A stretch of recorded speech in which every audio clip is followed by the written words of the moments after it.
just want to thank everybody for coming out to the second Sudbury Local World Public Union meeting.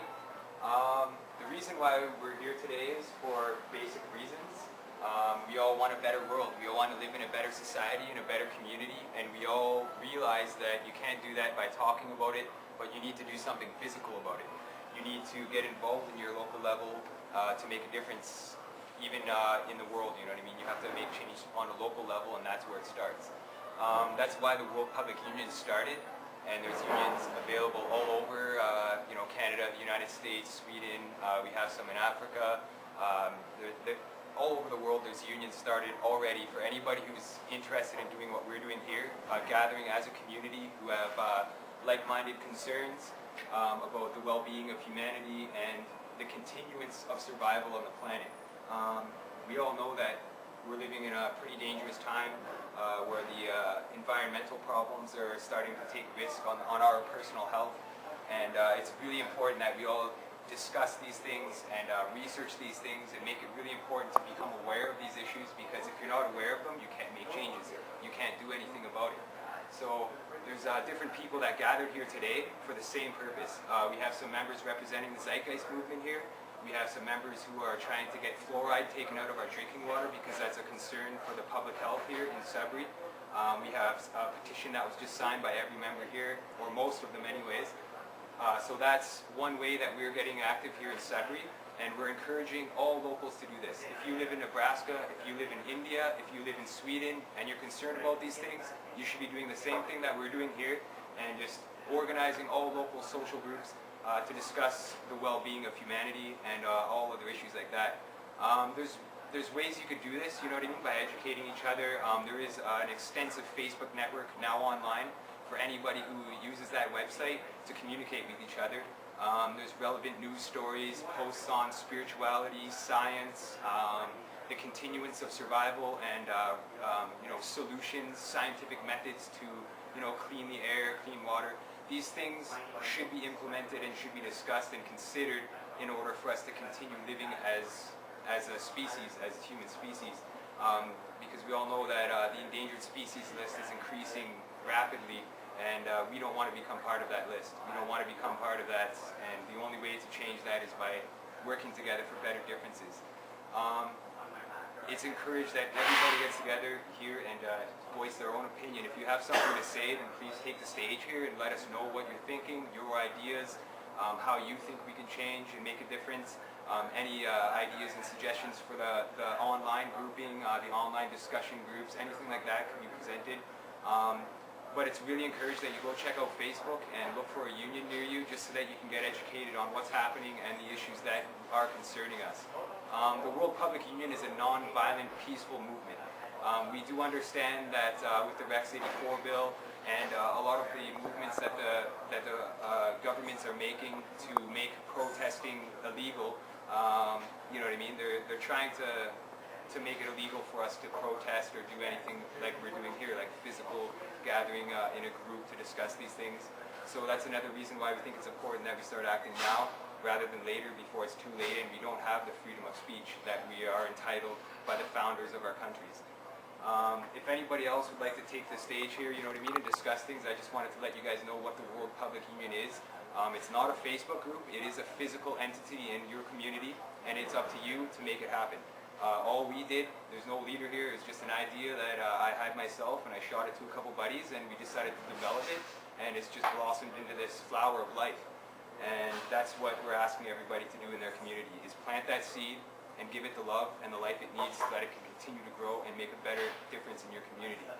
I guess David would like to talk about some things here, so I'm going to invite David up here. And if anybody else has anything to say, it's your voice. You know what I mean? Raise your voice for sure. We can arrange all of that through Facebook, our times and meetings and stuff like that. So we'll not talk about that here right now.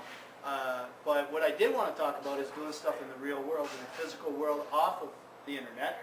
And today, what we were talking about was we wanted to rent the theater at Rainbow Center, which is just across the road here, and show some uncommon information. And something you're never going to see on regular TV, nothing that's ever going to be on the news, but something that we need to know. And there is a lot of uncommon information videos out there of all kinds. As a matter of fact, one of those uncommon videos, information about our world that I saw that really just transformed my life was one that was called Run from the Cure. And it was a fellow named Rick Simpson, and he showed how he was curing cancer and other diseases as well. And I thought, wow, how come we aren't using this? You know, these are real things that happen. And when I got ill, I cured myself. Didn't have to go to the modern medical societies and our modern medical system, which had already told me there was nothing they could do.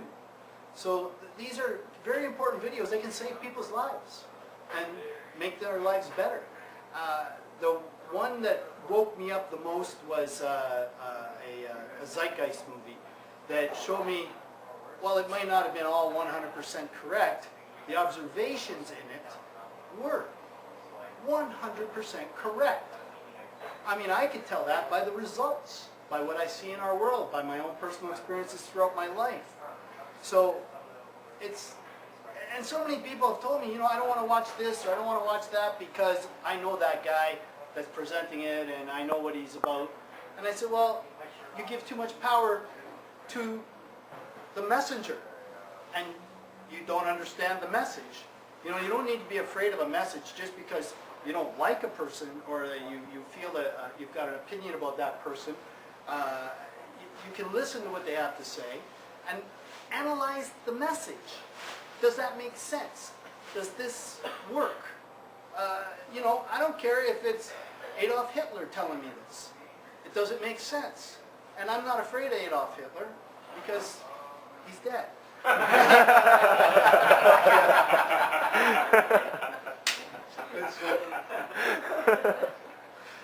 But anyways, it was, that's for you, Mark. But what I'd like to do is get right down to the fact that we can rent this theater, we can then promote some sort of uncommon information that we think that people may benefit from, and allow them to make better decisions, about how to act. And one of my favorites was the Zeitgeist, and Bruce Lipton. This guy is amazing because I'm a science guy. He's, microcellular biologist, and I understood what he said clear as day. But I also knew it in my head and in my heart, meaning I could understand it. I could understand that what he was saying was absolutely the case because I could go within myself and feel it and know it. I can think to a conclusion like he did. And he did experiments that proved it. That's something I couldn't do. But I can understand the experiments he did, I understand that he proved it, and I love that. And I wish everybody could see that and understand that, and then know what they are. And that's a sentient being, and what that means. And so there are many other videos out there too as well, like there's a Dr. Robert Sapolsky. And I love his day class address for the graduating class, I think of 2008, which was amazing to me, inspiring and really enlightening. And then there's the long videos that are, they try to show us the whole picture from the beginning to the end. And now, so many people say that a lot of the posts on the websites are negative. Why? Why are they negative? What makes them negative? Perception. I mean, by that, if you see a problem, is that negative? I mean, really, can you be, and my buddy Al said this to me one time, he says, it's like people are walking down a set of railroad tracks, and they're afraid to look back in case a train's coming. But you know what? It doesn't matter if they look back or not, if a train's coming, they're still dead. If they do look back and see the problem coming at them, they might be able to jump out of the way. So, I can see nothing but positive from discussing problems, because That's the only way you're going to lead to the most positive thing, which is solution of said problem. And if you can't see that, then you might be trying to think positively. Like things aren't coming, like that train's not coming. You could think positively if you want. But I don't think that's going to help you solve the problem.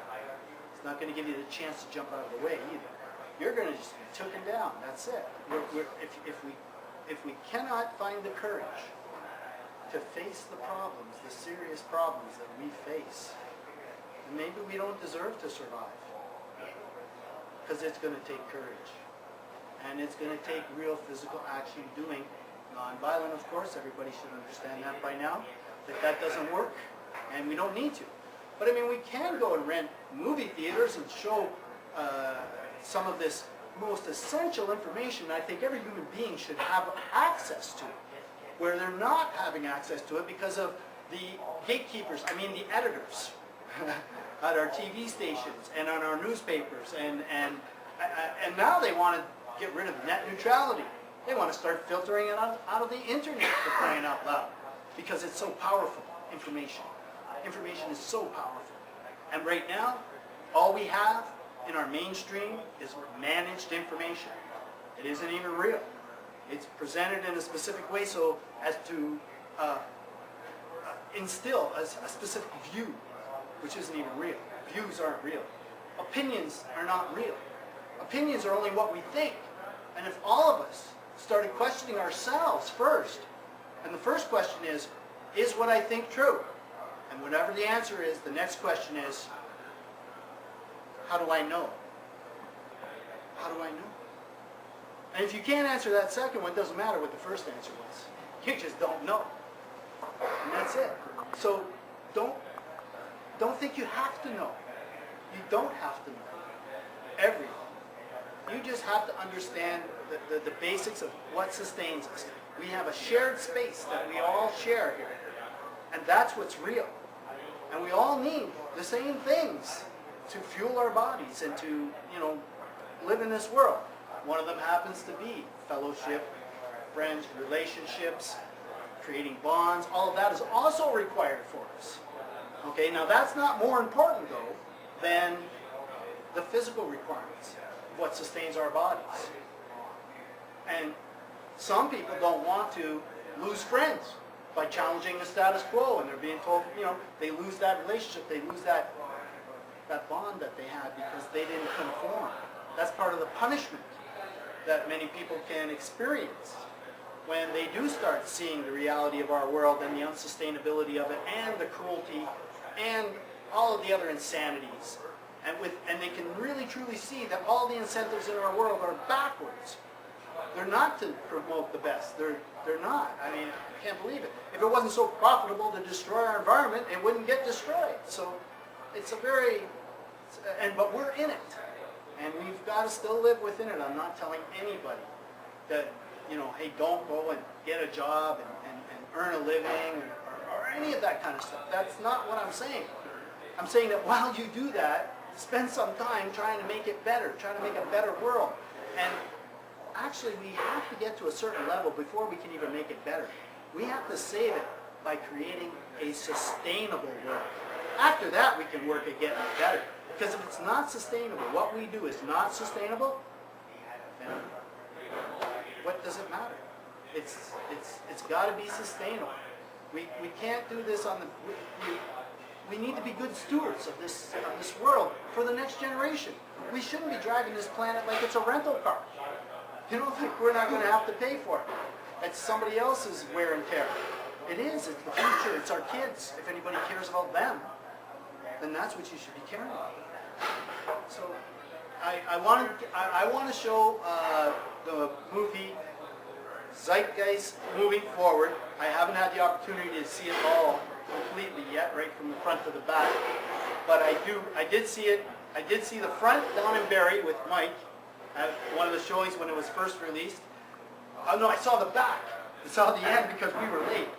And I saw the beginning at Al's, so I did see the whole thing in two different sittings. And it's 3 hours long or so. So it was probably better that way.